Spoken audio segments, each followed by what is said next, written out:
the beginning of forever. It all began like a scene from a dream, the kind that feels too perfect to be real.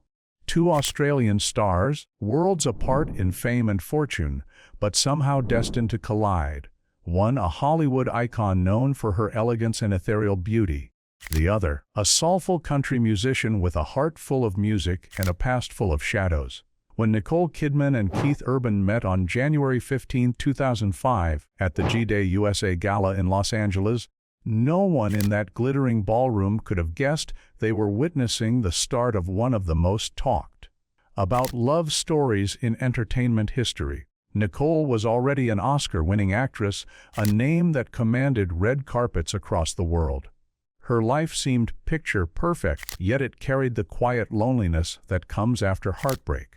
Her divorce from Tom Cruise had left her cautious, protective of her emotions.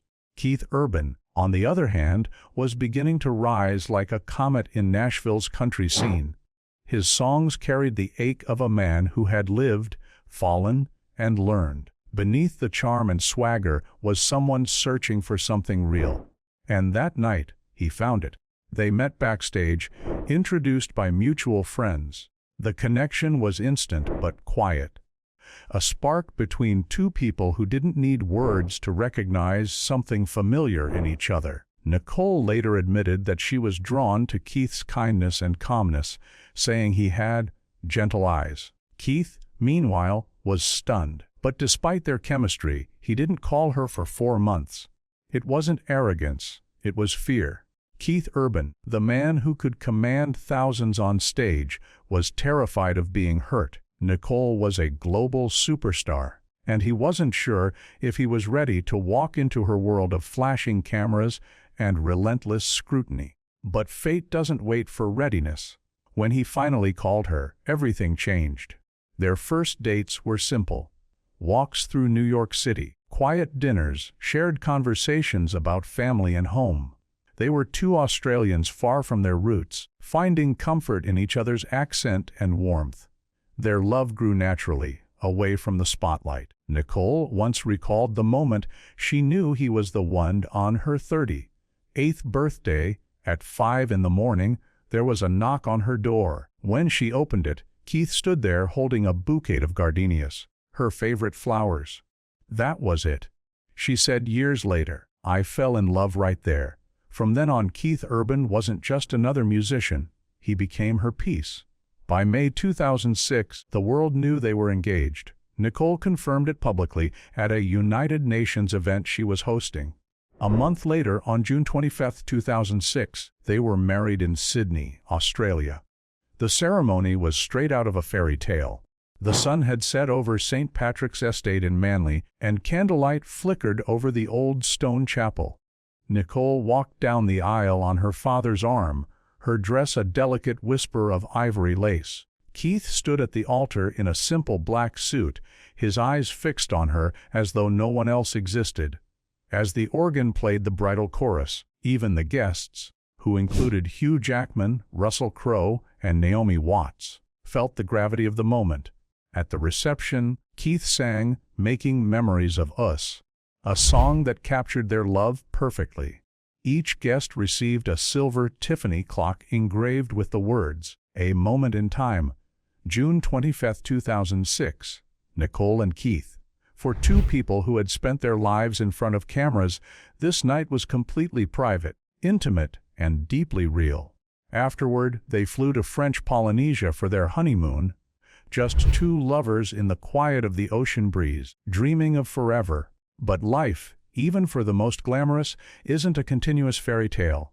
Just 4 months after their wedding, Nicole's new husband faced a battle that nearly shattered everything. Keith was struggling with alcohol addiction, something he had kept hidden for years. Nicole could have turned away. She was newly married, her career thriving, and she had already endured enough pain in her life. But instead, she chose love.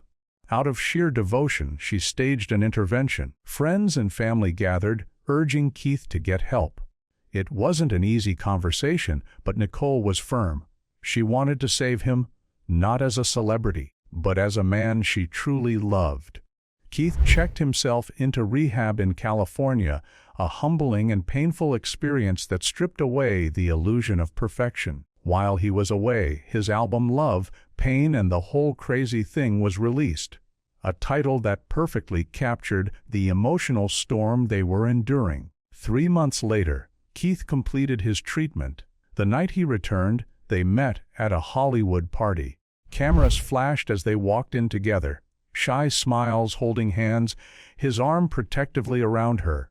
They had survived their first real test. In a later interview, Keith said, "I owe my life to her. She saved me." They decided to start over, far from the noise of fame. They bought a farm outside Nashville, Tennessee, where they could live quietly, away from paparazzi.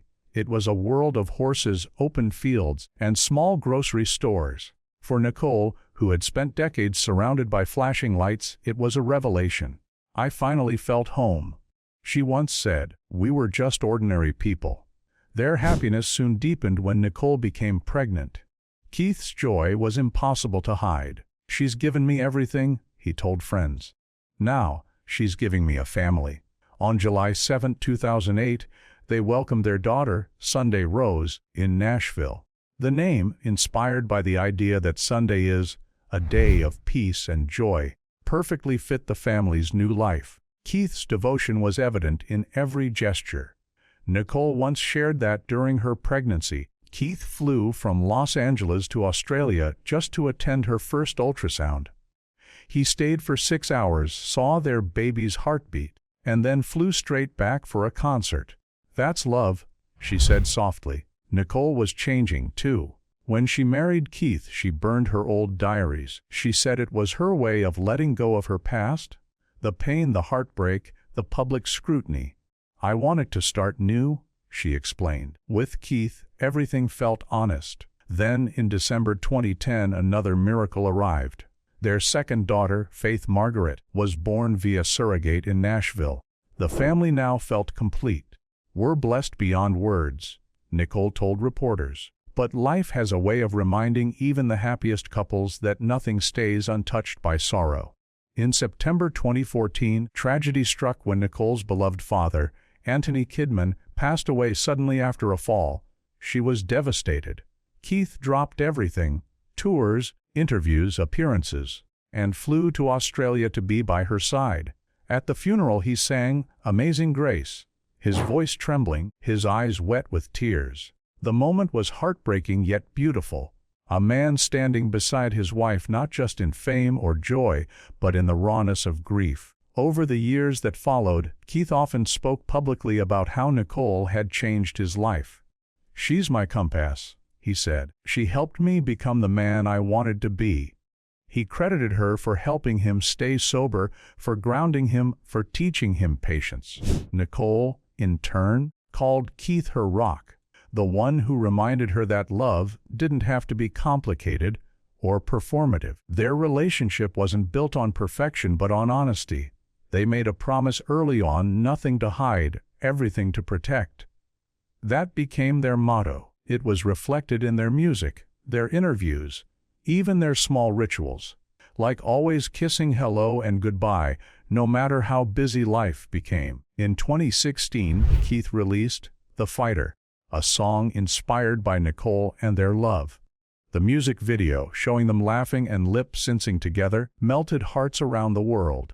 Their chemistry seemed unbreakable, playful, tender, and real. Even as fame swirled around them, they found ways to stay grounded. Keith joked about his song, Gemini, where he described Nicole as a maniac in the bed but a brainiac in the head. She laughed it off in interviews, saying she'd rather be that than boring. Their humor became their shield. Through the years, they appeared inseparable, walking red carpets hand in hand, smiling in holiday videos with their daughters, and cheering for each other's successes. To the world, they were proof that true love could survive Hollywood. For almost 2 decades, their story seemed like a miracle, a tale of redemption, devotion, and faith. From that first bouquet of gardenias to the laughter of their children, it all looked like the beginning of forever. But love, even when deep and genuine, can be fragile. Beneath the glow of perfection, quiet cracks were forming, cracks that neither cameras nor fans could see. The fairy tale wasn't over yet, but it was beginning to tremble. The cracks beneath perfection. For nearly 2 decades, Nicole Kidman and Keith Urban seemed untouchable. Their love story had survived storms that would have torn others apart. They had faced addiction, distance, and the merciless glare of fame, yet somehow they always found their way back to each other. To the world, they were proof that real love could endure anything. But behind the glow of awards shows and the smiles on red carpets, something invisible had begun to change. The cracks in their perfect story weren't loud or dramatic. They were quiet, subtle, the kind that appear slowly, until one day they can no longer be ignored. It didn't happen overnight. For years, their marriage seemed built on faith and devotion. Nicole often spoke of how Keith made her feel safe, how he brought peace into her life after years of public heartbreak. Keith, in turn, called her his angel, the person who saved him from his worst demons. They raised 2 daughters, Sunday Rose and Faith Margaret, in the peaceful countryside of Nashville, far away from the madness of Hollywood. Their home was said to be filled with music, laughter, and family dinners under soft golden light. Yet, as with all beautiful things, time began to test them. Nicole's world had always been one of movement, film sets, scripts, awards ceremonies, and the never-ending dance between creativity and fame. Keith's life was built around rhythm, tours, studios, and stages. At first, their worlds complemented each other perfectly. She brought grace and depth, he brought passion and spontaneity. But eventually, those 2 worlds began to drift apart. Keith once said that they spent the first years of marriage trying to make 2 separate careers feel like one life. It worked for a while. When Nicole filmed Australia in 2008, Keith visited her on set every chance he got. When Keith toured, she and the girls joined him when they could, but as time went on, the demands of their respective careers grew heavier.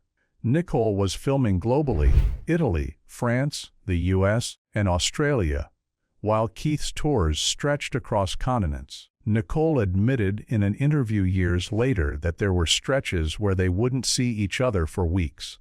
"We texted, we called, we sent love notes," she said softly. But sometimes that's not enough. The distance wasn't just physical. When love depends on constant reunion, separation begins to feel like erosion. Fame, too, has a way of amplifying silence. Every interview, every photo, every fan theory adds invisible pressure. They were constantly reminded of their image. Hollywood's strongest couple. Every smile became evidence of perfection. But behind closed doors, they were just 2 people trying to keep their connection alive amid chaos. In their earlier years, they had both found comfort in simplicity. Grocery shopping like locals in Nashville, taking their daughters to church, living a quiet family life. But slowly, that balance began to fade. Nicole's schedule intensified as she took on producing roles and challenging scripts like Big Little Lies and The Undoing. Her performances were praised for their emotional depth, but that same intensity often required her to disappear into character for months. Keith understood, but he was lonely. Meanwhile, his own career was surging. He was mentoring on The Voice Australia, producing albums, and performing night after night across the world. The applause was intoxicating but isolating. He'd return home to an empty bed or to a sleeping family, his life split between the man on stage and the man at home. In one candid interview, he admitted, "Sometimes when I walk into the house after a tour, I have to remember how to be still." Nicole, too, began to feel the weight of separation. She once said that she loved watching Keith perform because it reminded her of how alive he was on stage. But that same energy made her fearful. What if the world loved him more than she could hold on to him? When your partner is adored by millions, you have to learn to be secure in silence, she said quietly. Their communication began to change. It wasn't fighting or shouting, it was quiet distance. Long pauses between messages, moments of hesitation in conversation, that small but painful awareness that something was off. By 2023, whispers began circulating in the media. Fans noticed that Nicole attended fewer of Keith's concerts. Paparazzi photos showed them arriving at events separately. On red carpets, their smiles remained, but their body language told another story, less intertwined, more formal. Keith, who had always been emotionally open through his music, began performing differently. Fans noticed tears during certain songs, especially Parallel Line and Blue Ain't Your Color. He would pause mid-performance, his voice breaking as he whispered, "Thank you," to the audience. To outsiders, it looked like passion. To those paying attention, it looked like heartbreak. Nicole, too, seemed to grow quieter. Once known for her warmth in interviews, she became more reflective. When asked about Keith, she always spoke with love but used past tense phrases. "He's been incredible. He's changed my life." Subtle shifts in language that fans later dissected endlessly. Friends close to the couple noticed that while they tried to reconnect, their lives had become rhythms moving in opposite directions. They went to marriage counseling, took breaks, and made promises to spend more time together. But the deeper truth was that sometimes love isn't enough to bridge the evolution of two people. Keith had once said that his relationship with Nicole taught him patience. But patience, over time, began to feel like waiting. Nicole, ever the romantic, had built her life on belief in second chances. But she also valued peace, and peace began to mean something different for each of them. By mid-2024, signs of strain were undeniable. At an event in New York, Nicole appeared without her wedding ring. A few weeks later, Keith was spotted alone at a restaurant in Nashville looking quiet, deep in thought. Tabloids erupted, but both remained silent. Then came the moment that broke fans' hearts. An emotional clip from the 2024 AFI Life Achievement Awards ceremony where Keith had honored Nicole in a trembling voice, recalling how she had saved him from addiction and despair. At the time, it seemed like a love letter, but after their separation that same video resurfaced and fans began to see it differently, not as a tribute, but as a premonition. By early 2025, rumors became unavoidable. Keith canceled a few appearances citing exhaustion. Nicole withdrew from a project to spend time with family. Insiders said they were taking time apart. Friends who saw them described a mixture of affection and sadness. Two people who still cared deeply but no longer spoke the same emotional language. Finally, on September 30, 2025, their representatives confirmed what the world feared after 19 years of marriage. Nicole Kidman and Keith Urban were separating. The statement was brief, dignified, and heartbreaking. They continue to have deep respect for one another and will remain devoted co-parents. The news hit like thunder. For fans, it was more than a celebrity split. It felt personal, as though something pure and enduring had fractured in front of everyone's eyes. Speculation spread instantly. Some claimed the separation was mutual, others whispered of emotional exhaustion, of the endless distance that fame imposes. But those closest to the couple said it was simpler than that. They had just grown apart. Love changes. A friend reportedly said, they loved each other enough to know when it was time to stop fighting what was no longer working. In truth, their marriage had been built on extraordinary strength, but also on relentless vulnerability. Both had carried past scars. Nicole's from public heartbreak and loss, Keith's from addiction and insecurity. They healed each other for years, but healing can also become heavy. Eventually, even the most beautiful story must rest. In their final months together, they reportedly spent quiet evenings at home with their daughters. No big fights, no public drama, just two people slowly realizing that forever doesn't always mean together. After the announcement, Nicole retreated into her work, focusing on her children and production projects. Keith poured his emotions into his music, his voice rawer, his performances more personal. In interviews, he refused to speak ill of Nicole. "She'll always be someone I love and respect," he said. Nicole, too, spoke softly when asked. "We've shared a life full of love," she said. "That doesn't disappear. And maybe that's the most honest truth of all. That love can remain even when a marriage doesn't." The fairy tale wasn't shattered by betrayal or scandal. It was undone by time, distance, and the simple reality of two souls who had completed their chapter together. For almost 20 years, they gave the world a story of hope. And even in its ending, there was grace. The video that broke hearts. When the world learned that Nicole Kidman and Keith Urban had separated after nearly 20 years of marriage, the news felt like a shockwave. It wasn't just another Hollywood breakup. It was the collapse of a story people had believed in. A story that had survived addiction, distance, and decades of fame. But as the headlines spread, fans began searching for clues. Moments they might have missed, words that now carried hidden meanings. One old video began to resurface across social media. It was from June 2024, recorded at the American Film Institute Life Achievement Award ceremony, where Nicole was being honored for her extraordinary career. It had been a night filled with pride, laughter, and applause. But when Keith Urban stepped on stage to deliver his tribute speech, something changed in the room. The crowd went silent.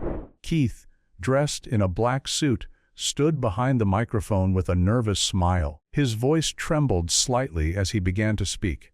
It wasn't the confident, charming performer fans were used to seeing. This was a man speaking from somewhere deeper, somewhere fragile. The video showed him glancing at Nicole, who sat in the audience beside their daughters, Sunday Rose and Faith Margaret. The camera captured her soft smile, that quiet, knowing expression only two people who've lived through everything together can share. Keith started his speech with humor, talking about how he had met Nicole, the magic of their early days, and how he'd never imagined he'd be married to someone who could outshine 1,000 suns. The audience laughed. But as his words continued, the laughter faded. The tone changed. He spoke of the darker moments, the nights when he nearly lost everything. He recalled 2006, the year they married, and how, just 4 months after their wedding, he had checked into rehab. His voice cracked as he admitted, "I almost destroyed everything good in my life. I almost lost her." The crowd grew still. Nicole's eyes filled with tears. He continued, "She could have walked away. She could have said, 'I deserve better.' But she didn't. She stayed. She chose love." There was no performance in his tone. It was pure, raw confession. He paused often as though fighting back emotion. Each silence carried more weight than words could. "I got my life back because of that choice," he said. "Because of her." The audience erupted into applause, but Keith wasn't done. He looked straight at Nicole and said, "You showed me what grace looks like, what forgiveness feels like, what real love truly means." The camera cut to Nicole. She was crying softly, her hand pressed to her chest. Their daughters, sitting beside her, smiled with pride, unaware that, in less than a year, everything would change. When Keith finished, the crowd rose to its feet. The applause was thunderous, but Keith barely acknowledged it. He smiled at Nicole, his eyes wet, then stepped off stage. Nicole stood as he approached her table. They embraced, long, tight, wordless. At the time, everyone saw it as a beautiful, emotional tribute. But after the separation news broke in late 2025, that video came back online, and people saw it differently. It began trending on YouTube, TikTok, and Instagram. Fans started posting clips with captions like, "Knew it was slipping away," and "This wasn't a speech, it was a goodbye." Others slowed the footage down, analyzing his expressions, the tremor in his voice, the sadness in his eyes. Comments poured in by the thousands. He was saying thank you before he lost her. This is the speech that said everything. It's like he already knew their story was ending. Even those who weren't fans of the couple were moved by the vulnerability of that moment. It wasn't polished. It wasn't rehearsed. It was real. Soon, music fans began noticing a pattern in Keith's performances that year. During his High and Alive World Tour, his stage demeanor had subtly shifted. He smiled less, talked less between songs, and played with a depth of emotion that left audiences breathless. Then came the moment that broke millions of hearts. Just days after Nicole filed for divorce, Keith Urban performed in Bristow, Virginia. It was his first concert since the news became public. Fans who attended expected a somber show. Instead, what they got was one of the most unforgettable live performances of his career. As the concert neared its end, Keith began to play "The Fighter," the song he had written years earlier about Nicole, their love, and the vow to always protect her. The crowd cheered, singing along to every lyric. But halfway through the song, he changed one line. Just one. Instead of singing, "When they're trying to get to you, baby, I'll be the fighter," Keith sang, "When they're trying to get to you, Maggie, I'll be your guitar player." The audience froze. Cameras shot up. Gasps echoed through the venue. Standing beside him on stage was Maggie Baff, a 25-year-old country violinist and member of his touring band. Maggie looked visibly surprised but kept smiling as she played. The video went viral within hours. On Instagram, Maggie posted a short clip with the caption, "Did he just say that?" followed by 2 shocked emojis. It exploded online. Millions of views, thousands of comments. Fans immediately began connecting the dots. The lyric change, the missing wedding ring, the timing of Nicole's divorce filing. Theories spread like wildfire. Was it just a playful stage moment? Or was Keith sending a message? To understand the impact, one had to remember what "The Fighter" meant to them. When Keith first released the song in 2016, he explained in interviews that it was inspired by real conversations with Nicole during the early days of their marriage. The lyrics were about healing someone who had been hurt, promising to protect them from pain. "It's like a vow," he once said. "It's me saying, you don't ever have to be scared again." That song became an anthem of their love. Fans adored the video of them singing it together, smiling and laughing like teenagers. It was the definition of unbreakable chemistry. So when Keith changed the lyric on stage, it felt symbolic, as though something sacred had been rewritten. Maggie later edited her Instagram caption to remove the emojis, but the damage was done. Every entertainment outlet picked up the story. People, Variety, News, all ran headlines speculating on the meaning behind the lyric switch. Some defended Keith, saying he often improvised lyrics live.